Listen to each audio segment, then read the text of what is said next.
Hello everyone, I hope তোমরা সবাই ভালো আছো। ওই দিন বিকেল থেকে রাত্রি পর্যন্ত টাইমিংটা কিভাবে কেটেছিল চলো শেয়ার করি। বিকেলের দিকে একটু চা চা মন করছিল, তো চা আসার জন্য চাটা অর্ডার দিয়ে দিয়েছিলাম।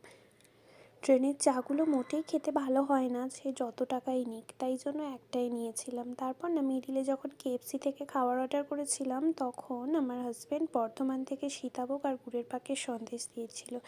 তোমার সাথে যদি এরকম একজন খেতে ভালোবাসে বা খাওয়াতে ভালোবাসে পার্টনার থাকে, আর কি চাই। আমার হাজব্যান্ড, ওর সাথে আমি যেখানেই যাই খাওয়া দাওয়া ও সব সময় পরিপাটি করে। তো এই যে সব কিছু খাবারের স্টকের মধ্যে আদ্ভিককে তো ভুললে হবে না, ওকে মিড অফ দ্য টাইম খিচুড়িটা খাইয়ে দিচ্ছিলাম। এই খিচুড়িটা ওই দিন সন্ধ্যের জন্য ওর জন্য বানিয়ে নিয়ে আসা হয়েছিল। আদ্ভিক কিন্তু খুবই সাপোর্টিভ। তো চলো এবার রাতের মেনুটা শেয়ার করি।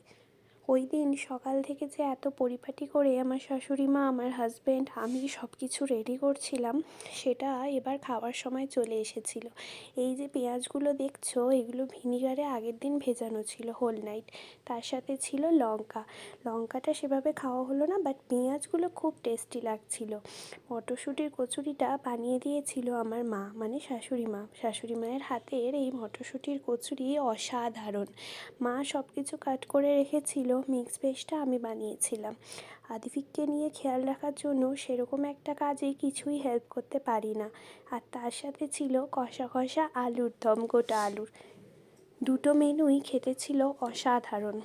আর আমরা খেতে স্টার্ট করে দিয়েছিলাম দুজনে। ওরটা ছিল একটু অল্প তেলে ফ্রাই, আর আমাদেরটা ছিল ডিপ ফ্রাই।